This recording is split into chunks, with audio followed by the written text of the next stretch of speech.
Hello everyone, welcome back to Vedanta channel. நான் உங்கள் தமிழன். நம்ம இன்னைக்கு என்ன பார்க்க போறோம் அப்படின்னா, பப்ளிக் எக்ஸாம் எழுதும்போது கவனிக்க வேண்டிய சில விஷயம் அப்படின்றதான் பார்க்க போறோம். எல்லாரும் பப்ளிக் எக்ஸாமுக்கு மும்மரமா படிச்சுட்டு இருக்கோம்.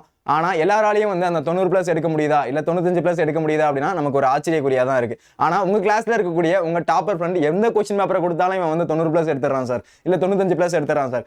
அது எப்படி அப்படின்றத இன்னைக்கு பார்க்க போறோம். அவங்க ஃபாலோ பண்ணக்கூடிய சில விஷயத்த நீங்க ஃபாலோ பண்ணாம இருக்கலாம். அந்த விஷயத்த உங்களுக்கு நான் இன்னைக்கு சொல்ல போறேன். பார்க்கலாமா? ஃபர்ஸ்ட் என்ன ஃபாலோ பண்ணணும் அப்படின்னு வச்சுக்கோங்களேன். ஃபர்ஸ்ட் எழுதும்போது மெய் எழுத்தை என்ன பண்ணக்கூடாது அப்படின்னா, ஃபர்ஸ்ட் நீங்க எழுதக்கூடாது. அதாவது மெய் எழுத்து அப்படின்னு சொல்லும்போது இந்த கிரீடம் அப்படின்ற வார்த்தை நம்ம தமிழ்ல எப்பயுமே மெய் எழுத்து முதல்ல வராது. ஓகேவா? மொழி முதல் எழுத்துக்கள், மொழி இறுதி எழுத்துக்கள் நான் இலக்கணத்தில் உங்களுக்கு நடத்தியிருப்பேன். அதே மாதிரி முதல்ல வரும்போது உங்களால மெய் எழுத்துக்கள் அப்படின்றது எழுதக்கூடாது. ஃபர்ஸ்ட் பாயிண்ட் நீங்க அதை ஃபாலோ பண்ணணும். எந்த இடத்துல நீங்க ஸ்டார்ட் பண்ணாலும் வேற்றுமொழி சொற்கள், அதாவது தமிழ் அல்லாத சொற்களை நீங்க என்ன பண்ணக்கூடாது அப்படின்னா முதல்ல எழுதவே கூடாது. ஃபர்ஸ்ட் பாயிண்ட் நீங்க பப்ளிக் எக்ஸாம் எழுதும்போது இந்த பாயிண்ட் நீங்க ஃபர்ஸ்ட் ஞாபகம் வச்சுக்கணும். அதுக்கடுத்து பாத்தீங்க அப்படின்னா எழுத்துக்களுக்கு இடையே இடைவெளி அப்படின்றது விடக்கூடாது. சார் இடைவெளி விடணும்னு சொன்னாங்களே சார், அது வார்த்தைகளுக்கு இடையே இடைவெளி. இந்த வார்த்தை இருக்கு அப்படின்னா இதை வார்த்தைன்னு சொல்லுவோம். வார்த்தைக்கு வார்த்தை இடைவெளி இருக்கலாம், ஆனா எழுத்துக்கு இடைவெளி அப்படின்றது இருக்கக்கூடாது. நல்லா நோட் பண்ணிக்கோங்க. எழுத்து இடைவெளி இருக்கக்கூடாது, வார்த்தைக்கு வார்த்தை இடைவெளி அப்படின்றது இருக்கலாம். அதுக்கு அடுத்து உள்ள பாயிண்ட் என்ன அப்படின்னா அடித்தல் திருத்தல் இருக்கக்கூடாது. ஓகேவா? ஒரு விஷயம் நீங்க தப்பா எழுதிட்டீங்க அப்படின்னா ஓகே, ஒரே ஒரு ஸ்ட்ரைட் லைன், ஒரே ஒரு கோடு போடலாம். இல்ல என்ன பண்ணக்கூடாது, போட்டு கர அப்படின்னு போட்டு என்ன பண்ணக்கூடாது அப்படின்னா அந்த ஒரு அடித்தலை அப்படியே ஹைலைட் பண்ணி காமிக்க கூடாது. ஓகேவா? இல்ல நடுவில் தான் சார் எழுதியிருக்கு, அது தப்பா தான் எழுதியிருக்கு, பார்த்த உடனே கண்ணுக்கு படல அப்படின்னா அதை கூட ஜஸ்ட் விட்டுட்டு வரலாம். ஓகேவா? ஏன் அப்படின்னா நீங்க அடித்தல் திருத்தலா எழுதும் போது உங்களுக்கு மார்க் கம்மியாகிறதுக்கான வாய்ப்பு அப்படின்றது அதிகமா இருக்கு. அதனால முடிஞ்ச அளவுக்கு அடித்தல் திருத்தல் இல்லாம உங்களோட ஆன்சர் ஷீட் இருக்கிற மாதிரி நீங்க பாத்துக்கோங்க. அதுக்கடுத்து பாத்தீங்க அப்படின்னா கடிதம் எப்படி சார் எழுதணும் அப்படின்னா முடிஞ்ச அளவுக்கு கடிதம் ஒரே ஒரு பேஜ்ல டாப்ல ஆரம்பிச்சிங்க அப்படின்னா எண்ட்ல முடிக்கிற மாதிரி பாத்துக்கோங்க. அப்பதான் ஒரு ஃபுல் கடிதம் அப்படின்றது இருக்கும். திருத்தும் போது உங்களுக்கு ஃபுல் மார்க் போடுறதுக்கான வாய்ப்பு இருக்கு. இல்ல சார் நான் 35வது கேள்வி வந்தேன், ஆனா பாதிக்கு மேலதான் இருந்துச்சு, அதனால இதுல பாதி எழுதுனா அடுத்த பேஜ்ல பாதி எழுதுனா அப்படின்னா உங்களுக்கு ஃபுல் மார்க் வரதுக்கான வாய்ப்பு அப்படின்றது கம்மி. அதாவது இவங்க பாதி என்ன பண்ணிருப்பாங்க, டீச்சர் திருத்தும் போது இந்த சைட்ல பாதி பார்த்திருப்பாங்க, அடுத்த சைட்ல பாதி பார்த்திருப்பாங்க. இந்த ஒரே மேல்முக வரி எந்த சைட்ல இருக்கு அதெல்லாம் என்ன பண்ணுவாங்க, மார்க் அப்படின்றது கம்மியாகிறதுக்கான வாய்ப்பு அப்படின்றது இருக்கு. அதனால கடிதம் அப்படின்னு எழுதுனீங்க அப்படின்னா ஒரே பேஜ்ல இருக்கும். இதை பத்தி நான் உங்களுக்கு எக்ஸ்பிளைன் பண்றேன் பாருங்க. ஃபர்ஸ்ட் ஒற்றை எழுத்து அப்படின்னா மெய் எழுத்து அப்படின்னு சொல்லுவோம். மெய் எழுத்து உங்களோட நீங்க எழுதக்கூடிய ஆன்சர் ஷீட்ல ஃபர்ஸ்ட் எடுத்தோடனே வரவே கூடாது. மெய் எழுத்து என்ன பண்ணக்கூடாது அப்படின்னா வரவே கூடாது. இப்ப கிரீடம் அப்படின்ற எடுத்துக்காட்டு இருக்கக்கூடிய வார்த்தைகள் அப்படின்றது உங்களுடைய ஆன்சர் ஷீட்ல கண்டிப்பா என்ன பண்ணக்கூடாது அப்படின்றது எழுதவே கூடாது. உங்களோட தமிழ் வார்த்தைகள், நம்ம தமிழ் புக்ல படிச்சக்கூடிய தமிழ் வார்த்தைகள் மட்டும் தான் நீங்க யூஸ் பண்ணணும்.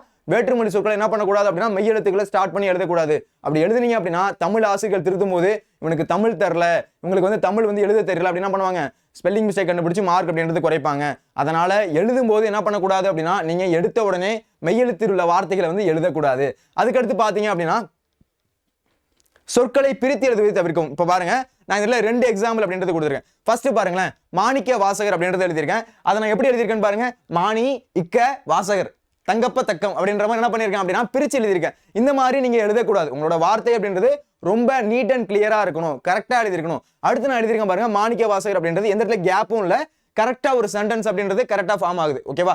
அதனால எழுத்துக்களுக்கு இடையே இடைவெளி அப்படின்றது விடக்கூடாது, வார்த்தைகளுக்கு இடையே இடைவெளி அப்படின்றது விடணும். சரிங்களா? அந்த மாதிரி எழுதினா மட்டும் தான் உங்களுக்கு ஃபுல் மார்க் எடுக்கிறதுக்கான வாய்ப்பு அப்படின்றது அதிகம். அதுக்கடுத்து பாத்தீங்க அப்படின்னா விடைகளை அடித்தல் திருத்தல் இல்லாம இந்த மாதிரி என்ன பண்ணக்கூடாது, ஒரு இடத்துல நீங்க எழுதிருக்கீங்க தப்பா இருக்கு அப்படின்னு என்ன பண்ணக்கூடாது, அதை அடிக்க கூடாது.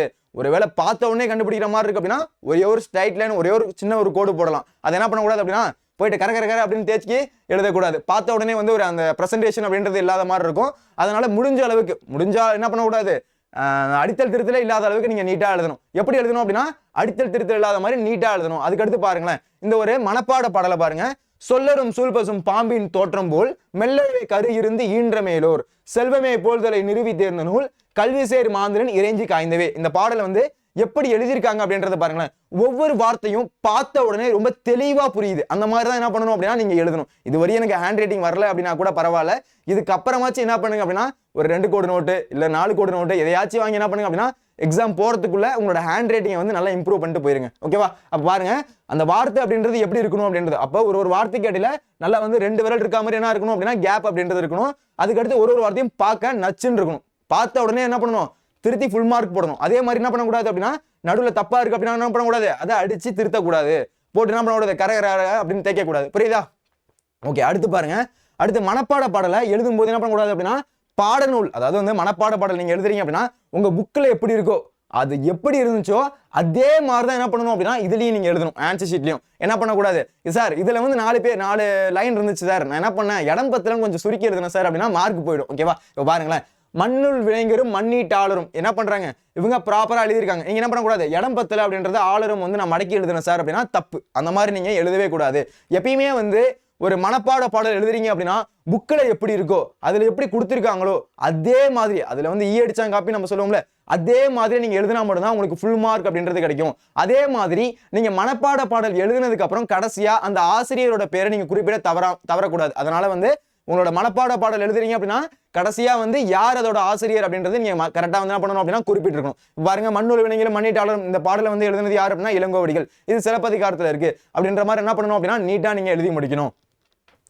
அதுக்கடுத்து பாத்தீங்க அப்படின்னா கடிதத்தை வந்து எப்படி எழுதணும் அப்படின்னா கரெக்டா ஒரே பேஜ்ல முடிகிற மாதிரி என்ன பண்ணணும் அப்படின்னா கடிதத்தை நீங்க எழுதி முடிக்கணும். அது சார் என்ன பண்ண பாதி கொஸ்டின் வந்துச்சு சார், 35 கொஸ்டின் வந்துச்சு சார், 36வது கொஸ்டின் கடிதம். நான் என்ன பண்ணேன் அப்படின்னா 35 பாதி பேஜ் இருந்துச்சு, அதுல இருந்து ஸ்டார்ட் பண்ணி 36வது கொஸ்டின் வந்து வரக்கூடிய பாதியில முடிச்சேன் சார் அப்படின்னா அது தவறானது. என்ன பண்ணணும் அப்படின்னா அந்த பாதி பேஜை வந்து விட்டுட்டு ஒரு ஃபுல் பேஜ்ல என்ன பண்ணணும் அப்படின்னா இந்த கடிதத்தை டாப்ல ஆரம்பிச்சு பாட்டம்ல முடிக்கணும். இந்த மாதிரி நீங்க ப்ராப்பரா எழுதினாதான் உங்களுக்கு ஃபுல் மார்க் அப்படின்றது கிடைக்கும். சரிங்களா? ஓகே, இந்த வீடியோ உங்களுக்கு பிடிச்சிருக்கு அப்படின்னா ஒரு லைக் ஒன்று தட்டி விடுங்க. உங்க ஃப்ரெண்ட்ஸ்க்கு இந்த வீடியோ ஷேர் பண்ணுங்க. எல்லாரும் வந்து நல்ல ஸ்கோர் எடுக்கணும் அப்படின்னா சென்டம் உறுதி அப்படின்றத கீழே கமெண்ட் பண்ணுங்க.